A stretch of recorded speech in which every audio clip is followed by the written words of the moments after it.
नमस्कार मित्रांनो, बाळूमामा फार्म मध्ये यूट्यूब चॅनल मध्ये आपलं सहर्ष स्वागत आहे. जय बाळूमामा.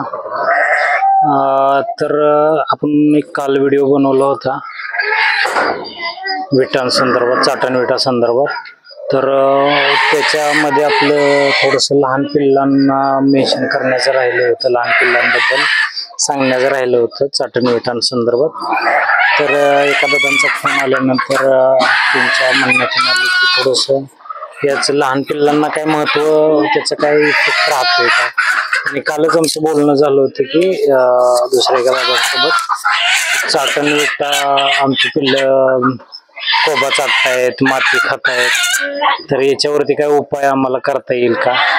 तर दादांना मी 100% रिकमेंड करेल की चाटण विटा तुमच्या लहान पिल्लांच्या याच्यामध्ये असणं गरजेचं आहे. का गरजेचं आहे त्याच्याबद्दलही बोलतो की चाटण विटा जर म्हटलं तर चाटण विटा ह्याच्यामध्ये दोन प्रकारच्या चाटण विटा असतात, जसं की आपण व्हिडिओमध्ये कव्हर केलेलं आहे. एक म्हणजे कॅल्शियम आणि दुसरी म्हणजे मिनरल मिक्सचर.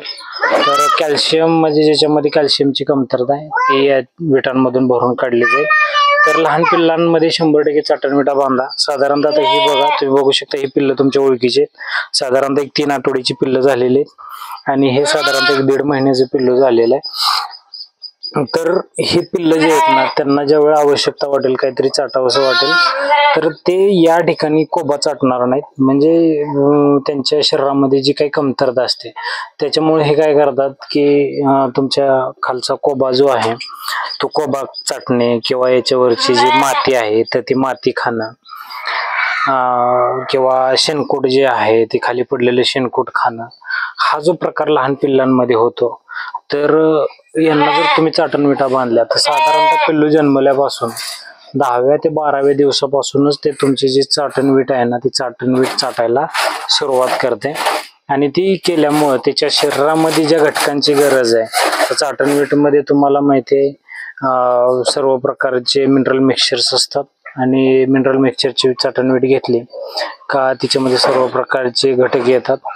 तर ते घटक आल्यामुळं त्याच्यामध्ये पिल्लांची जी काही आवश्यकता आहे त्यांना ती आवश्यकता भरून निघते.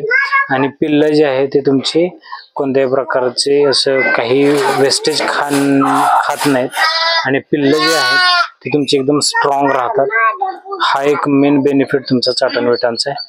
आता चाटण विटा जर म्हणसाल तर त्या बांधायच्या कशा याबद्दलही मी तुम्हाला व्हिडिओमध्ये सांगितलेलं आहे. तुम्ही जर अशा पद्धतीने, आता हे बघू शकता 3 आठवड्याचं पिल्लं आहे, ते जाऊन या ठिकाणी चाटण विट खायला सुरुवात केलेली आहे बघा, चाटायला त्यांना सुरुवात केलेली आहे. म्हणजे त्यांना अशी सवय लागायला सुरुवात होऊन जाते. आणि चाटण विट बांधायची कशी याबद्दल मी तुम्हाला सांगितले, त्याच्या अडचणी सांगितले. चाटण विट अशा पद्धतीने तुम्ही बघू शकता, ते व्हिडिओ मी डिस्क्रिप्शन मध्ये देईल, तो तुम्ही बघू शकता, किंवा याच्यामध्ये तुम्हाला व्हिडिओमध्ये तुम्हाला दिसेलच ते कशा पद्धतीने याला पाईप बांधलेले आहे, दावा बांधलेला आहे आणि खालच्या बॉटम साईडला त्याला गाड बांधलेले. अशा पद्धतीने व्यवस्थित चाटण विट बांधा. चाटण विट सोबत तुम्हाला पाईप मिळणार नाही, पाईप तुमच्या घरचा तुम्ही वापरू शकता आणि घरचा पाईप जो आहे तो त्याचा तुम्ही त्याच्यामध्ये वापर करून अशा पद्धतीने बांधा, जेणेकरून त्याच्या तोंडाला येईल. तर त्याचा तुम्हाला 100% फायदा आहे. काय होतं की लहान पिल्लांमध्ये जुलाब होणे आणि ते कसं होतं, कोबा वगैरे आहे, माती वगैरे हे खाल्ल्यामुळे काय होतं, ते पिल्लांचे जे आहे ना ते जुलाब व्हायला सुरुवात होतात. आणि जुलाब झालं की मग ते रिकवर व्हायला 8-10 दिवस जातात. म्हणजे काय, 8-10 दिवस त्याचं बॉडी वेट लॉस होणार. आता ह्याच्यामध्ये तुम्ही बघू शकता पलीकडचं पिल्लू आपला आजारी होता, तर ते किती वीक आहे. एकाच साईजचे दोन्ही पिल्लं आहेत, सोबत पितात, परंतु त्याचं बॉडी वेट आणि अलीकडचं ते पांढऱ्याचं बॉडी वेट किती फरक आहे तुम्हालाच दिसेल. तर काय होतं का 8-10 दिवस ते पिल्लू आजारी असते. म्हणजे 3 दिवस जरी ते 2-3 दिवस जुलाब झाले, त्याच्यानंतर तिचे 3-4 दिवस रिकवर होण्यासाठी, त्या जुलाबाच्या आधी 1-2 दिवस त्याची ती प्री प्रोसेस चालू असते. एक 10-12 दिवस तुमच्या पिल्लाचे जे आहे ना ते बॉडी वेट लॉस होत असतं. बॉडी वेट लॉस होत असतं ॲज वेल ॲज जे बॉडी वेट इन्क्रीज व्हायचं, जे वाढायचं, ते सुद्धा त्या ठिकाणी थांबलं. म्हणजे वाढ थांबली ॲज वेल ॲज बॉडी वेट लॉस झाला. म्हणजे दोन्हीकडून तुमचा तोटा.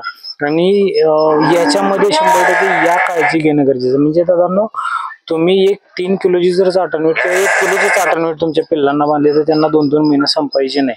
मग एवढ्याशा साध्या खर्चाचा आपण निष्काळजीपणा करतो आणि तो निष्काळजीपणा त्याच्या दवावरती, त्याच्या नको त्या गोष्टींवरती खर्च करतो. दव्यावरती खर्च करू नका, दव्याची यांना गरज नाही. तुम्ही जर वेळची वेळेला त्याला सगळ्या गोष्टी दिल्या.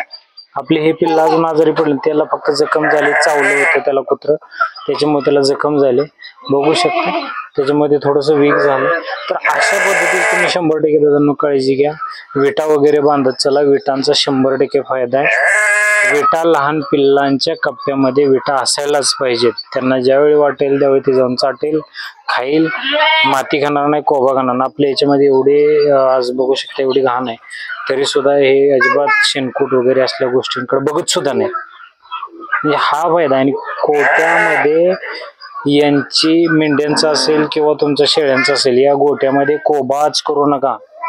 कोबाच करू नका. मी अजून एकदा पुन्हा सांगतोय, कोबा केल्याने मुतारी त्याच्यावरची जिरत नाही आणि लघवी न जिरल्यामुळं त्या ठिकाणी दलदल होते, कचकच होते आणि मग त्याच्यामुळे मेंढर भरणे, त्याची दुर्गंधी सुटणे, ह्या सगळ्या गोष्टी होतात. आता हे बघू शकताय तुम्ही.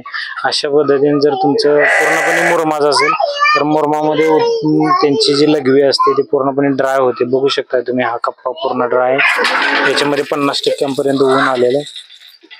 तर अशा पद्धतीने नियोजन करा.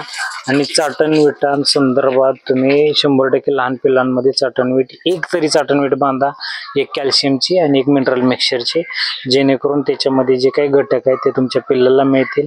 पिल्लू तुमचं दष्टपुष्ट राहील आणि चांगलं राहील. त्याची वाढ होण्यासाठी तुम्हाला मदत होईल. जंत त्याच्यामध्ये पोटामधले कमी होतील आणि त्याची भूक वाढ होईल, खाल्लेलं पचन होईल. या सगळ्या गोष्टींचा 100% बॉडी वेट वाढायला मदत होईल. या सगळ्या गोष्टींचा 100% तुम्हाला फायदा झाल्याशिवाय राहणार नाही. तर दादांनो, जे कोणी फिरस्ती मेंढपाळ असतील किंवा बंदिस्त मेंढपाळ असतील किंवा शेलीपालक असतील किंवा तुमचे गाई म्हैस वगैरे हे जे आहेत त्यांच्यात सुद्धा लहान पिल्लं जर असतील तर त्यांच्यात सुद्धा अशा पद्धतीनं विटांचं नियोजन करा दादांनो. 100% मी रिकमेंड करेल. शेवटी तुमचा प्रश्न आहे करायचं न करायचं, पण जे मी अनुभवतोय त्याच्यावरून तुम्हाला सांगतो. या चाटण विटा लावायच्या आधी पिल्लं माती खायचे आणि मग ते डंगळणं असा प्रकार घडायचा. तर या चाटण विटा लावल्यापासून अजिबात डंगळत नाहीत किंवा काही नाही. हे करून बघा. व्हिडिओ कसा वाटला एकदा कमेंटमध्ये सांगायला विसरायचं नाही. 100% माझ्याकडूनही काही गोष्टी राहिल्या असतील, जर राहिलेल्या गोष्टी असतील तर कमेंट सेशन मध्ये कमेंट करून सांगा. जे की आपले दुसरे शेतकरी बांधव जे व्हिडिओ बघणार आहेत त्यांनी कमेंट वाचून त्यांचे लक्षात येईल की बाबा यांच्याकडून हा टॉपिक राहिलेला आहे. त्या दादांनी जे माहेर आहे त्याच्यामध्ये त्या दादांनी आपल्याला या ठिकाणी रिकमेंड केलं अशा पद्धतीने. तर दादांनो, माझी कळकळीची विनंती आहे, कमेंटमध्ये 100% सांगा. माझ्याकडून जे काही सांगायचं राहिलं असेल ते तुम्ही कमेंट सेशन मध्ये सांगा. आपण ते पुढच्या वेळेस तुमच्या नावाने मी तुम्हाला त्या ठिकाणी रिकमेंड करेल लोकांना की अशा पद्धतीने आपल्याला करता येईल. पण जे माझा अनुभव आहे तो मी या ठिकाणी शेअर केलेला आहे. आवडला तर लाईक करा, चॅनलला सबस्क्राईब करा आणि कमेंट करून सांगा व्हिडिओ कसा वाटला. आणि तुमचे जे नवीन कोणी याच्यामध्ये उतरू शकतात मेंढी पालनामध्ये त्यांनाही हा व्हिडिओ शेअर करा, जेणेकरून त्यांनाही त्याचा फायदा होईल. तेही बारीक बेसिक गोष्टी काही कोण सांगत नसते इतक्या लहान याच्यामध्ये जाऊन, परंतु तो आपण सांगून देण्याचा प्रयत्न केलेला आहे. तर धन्यवाद दादा. थोडंसं बॅकग्राऊंड व्हॉइस आहे. शेवटी ॲनिमल्स म्हटलं की कोंबड्यांचा आवाज येणार, मेंढ्यांचा आवाज येणार, ह्या गोष्टी होतच राहतात. तर थोडंसं सहकार्य करा आणि चॅनलला लाईक आणि सबस्क्राईब करा एकदा सांगेल. धन्यवाद मित्रांनो. जय बाळूमामा.